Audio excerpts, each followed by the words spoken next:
Coming up next, we will have Ausra Lisauskiene. Yeah? I'm sorry. And she will give us a talk about letters that help the preserve language and the culture, which is called UROBORUS. Let's welcome.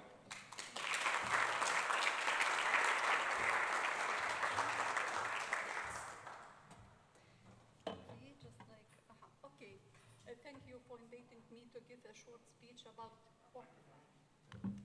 Sorry, again, yeah. I would like to repeat my name. Its pronunciation, it's complicated. It's pagan name, Ausra, it's sunrise in Lithuanian language. But in any case, thanks for ATypI invited me to give a speech. I am old member of ATypI, maybe for about 24 years, and if I have time and would like to see some other countries, I travel with ATypI conferences or after them. So my presentation will be about letters that help preserve language and culture. Sometimes country's strength lies in its smallness. In the global list of the world's largest countries, Lithuania ranks a respectable 123 of 2009. Sometimes countries, it's really hard to find at the map, but if you would like to see where we are at the north of Europe, close to Scandinavia. Its name was first mentioned in written source in 1009 in the analogues of Quedlinburg, Germany. In the 15th century, it was called the Grand Duchy of Lithuania, and was by far the largest country in Europe. In the 15th century, it was, but now I think we are quite more smaller. The Lithuanian language, this is over 5,000 years old, and one of the oldest Indo-European languages was spoken there. It's also one of the 15 oldest languages in the world. It is probably one of the least changed language in history, with around 11 million words and just one unique letter, E with dot, with special pronunciation. And we call this letter like E. And this letter became a subject of a sculpture, was erected in Kaunas, Lithuanian second largest city, in 2024. It is 4-ton stainless steel sphere, 2.5 meters in diameter. On whose surface was containing the letter E are arranged in a smaller drilled dots.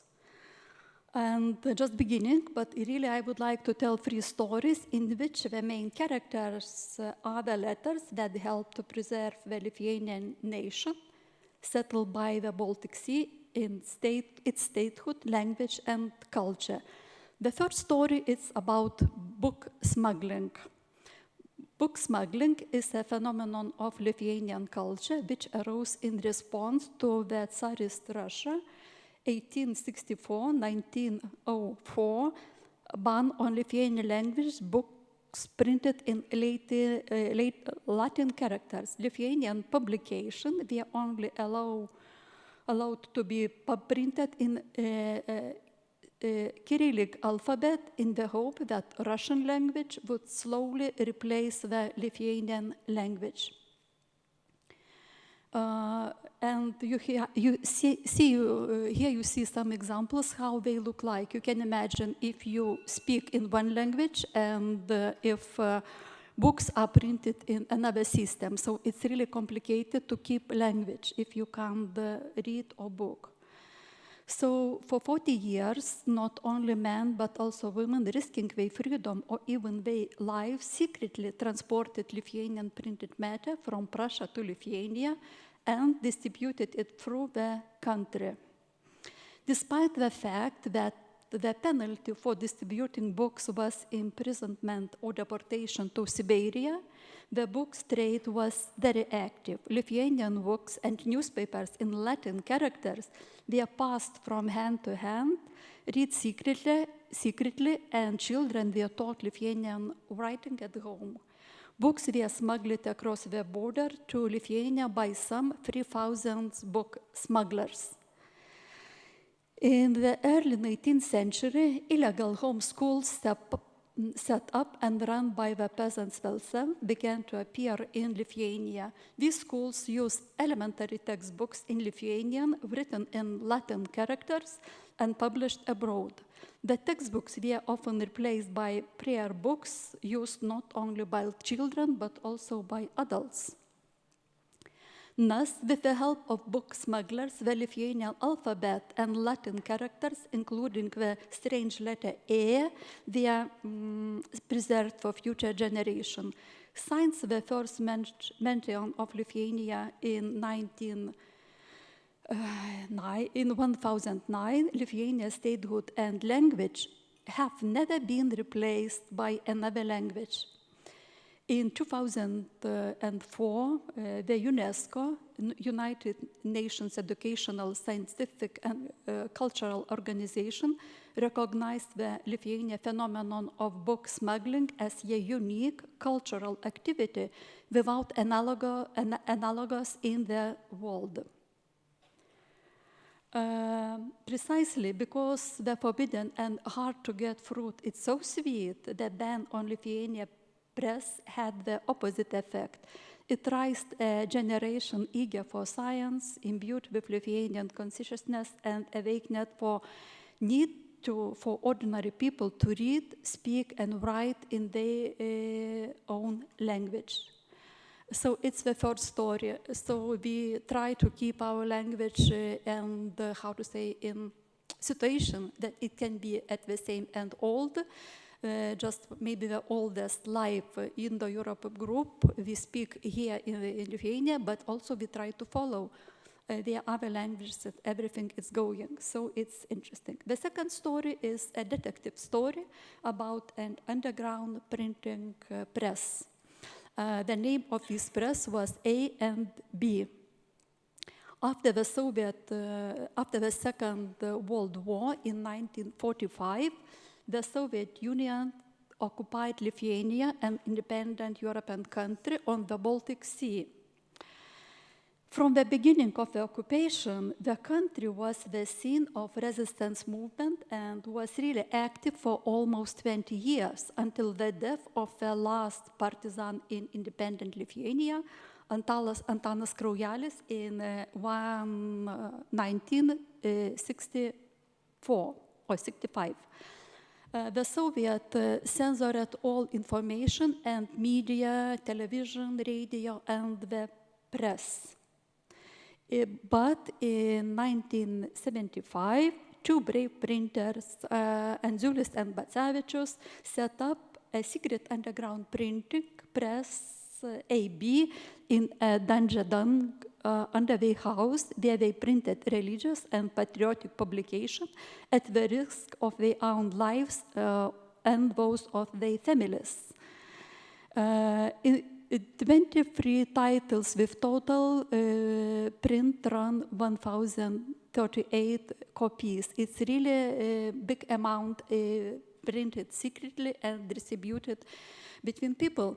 During the Soviet occupation, Andziulis has been nurturing the idea since 1955, and as he was working for the printing shops, he decided to collect just like parts, separate parts for printing machine, and also collecting different style types.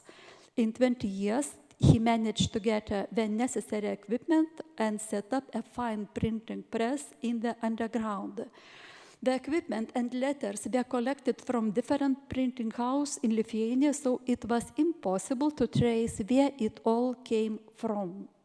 The printing press continued to operate unchecked until 1990, making a significant contribution to Lithuania independence. Here I have just like sample of original prints, and you see all set was done by different typefaces for reason not to be find the just like the printing shop from which these letters are taken. And in this way, the letters that had been operating underground for 2 decades, coming from different printers and using different fonts, became a unified system and fought against the occupation in Lithuania until the fall of the Soviet Union. When Lithuania declared its restored independence in 1990, becoming the first country to leave the Soviet Union, Andziulis and Bacevičius opened the underground print house AB to the public. The AB printing house now is included in the international list of historical valuable facilities and sites from the Cold War. Today, the printing house is a branch of Vytautas Magnus War Museum in Kaunas, which is open to everyone interested in the subject. And I will ask or maybe I will be able to do it by myself. It's video. Then I decided to visit this place. I visited the print shop while preparing this report. There is nothing suspicious about entering to the greenhouse in the courtyard, but when a museum worker picks up an upturned pot and turns the handle sticking out of the ground, the flower pot in the corner simply slides aside. The opening reveals a staircase leading through a narrow tunnel to a small underground room where an underground printing press operated.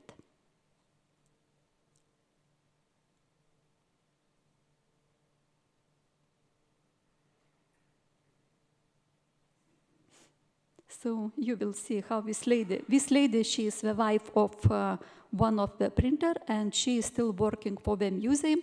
And you can call and you can order this special visit just for you, because it's complicated, and it was for me too complicated to go down. You see how it's secretly done, and I think it's really high engineering knowledges for this man who did this secret underground printing.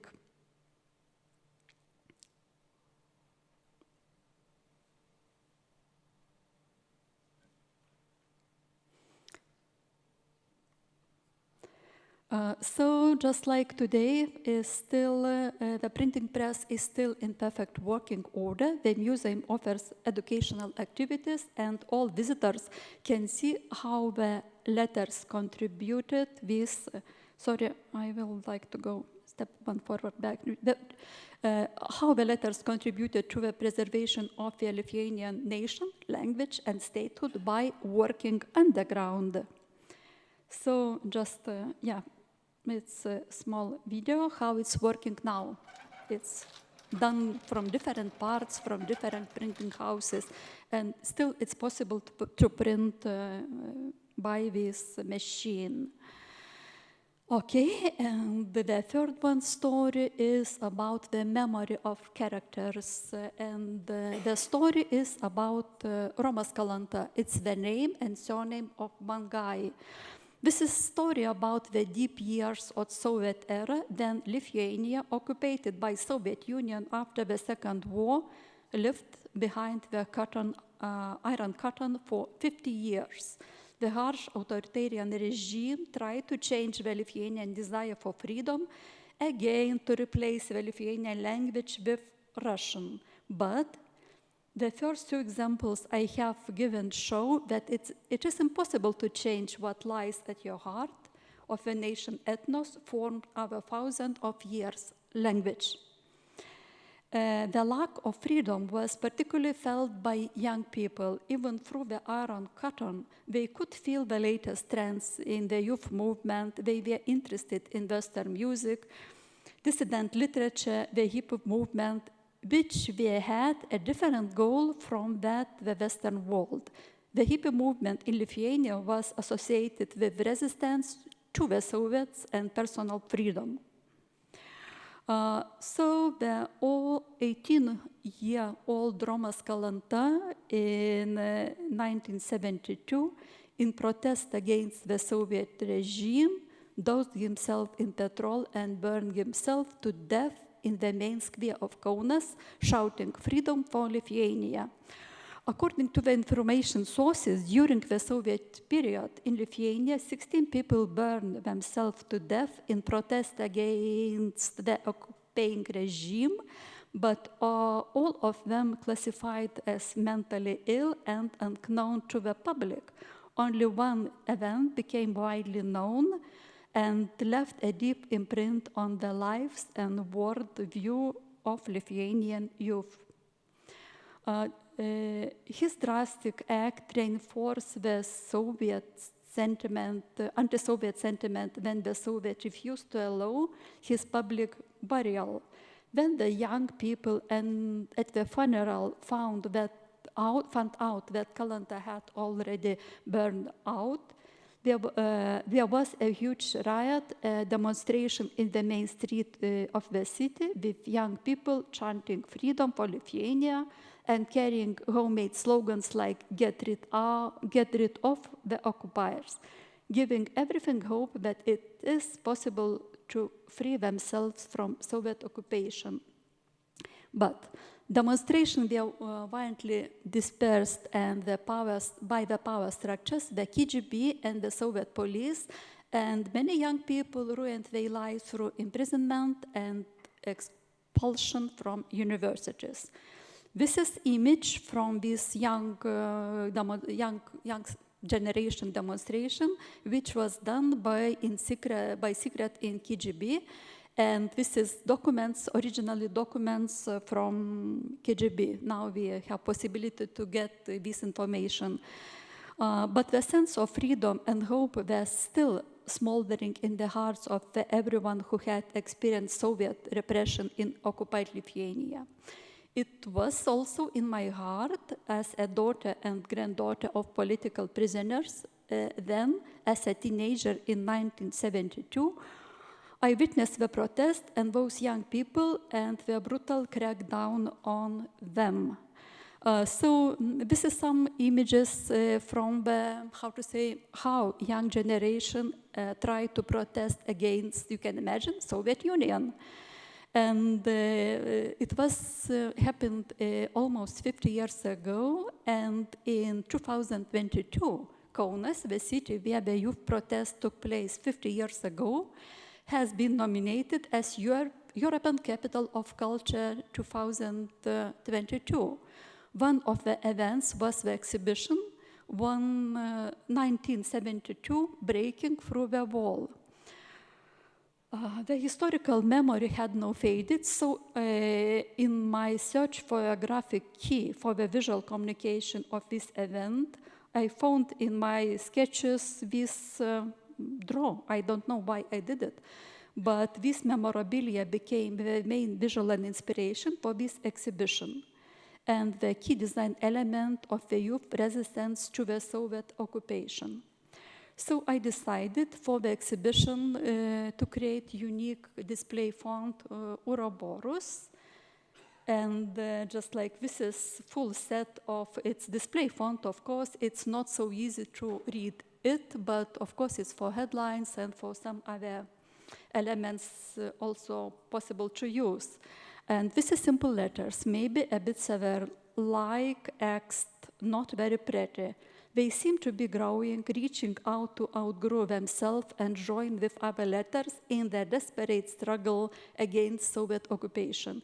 The capitals have spikes and seem to merge into one solid plane. At the same time, they had a hard, sharp form that is softened by a lowercase. The numbers also play an important role as they are also quite sharp. The base of the numbers has grown, while the upper and lower parts have remained smaller. And on the next slide, you see the logo for this big culture event, because it was important not only for Lithuanian, it was capital of European culture, so it was wide in all Europe. And also, I used this font for the catalog, and I tried to do this catalog just like in, again, resistance. I used very simple and cheap material, and it was idea to tell the story. By choosing this typographical solution to create an identity of the exhibition, where the letter forms encode the memory of the time, it is as if you have left a door open to the past. Everyone can see what they know, remember, or have read about that period. The Ouroboros typeface, as a symbol of eternal revival, a mythical serpent swallowing its tail, encodes the meaning and events that determined the survival of the Lithuanian language, and also the preservation of the strange letter E. So thanks. I was very quick. I think that it's enough. So thank you for listening to me.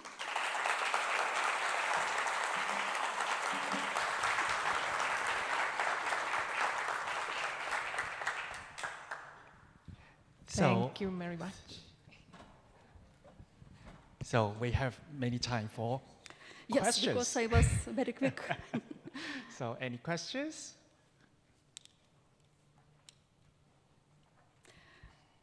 What question?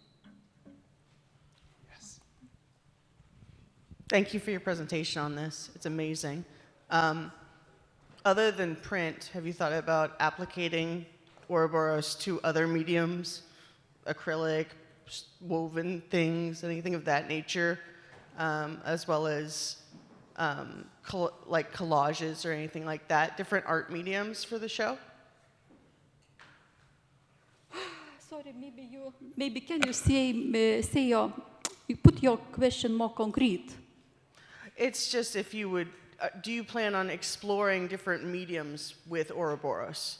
It's font, it was done, and also I just later I used in some other fonts, some other books, because I am book designer and type designer. Usually when I do design for identities for big events like museum or something else, I always try to create unique font, because in my opinion, just like ecology to the images, the fonts usually they have more space for put together the memories of all people, because in this video I included image of young people who were standing all together and putting their hands.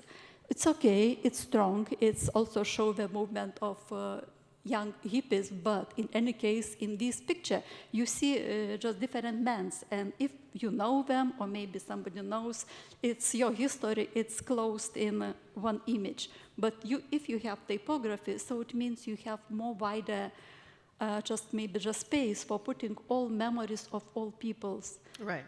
Yeah. Thank you for that. Mm-hmm. So I am free. Thank you. Well, okay.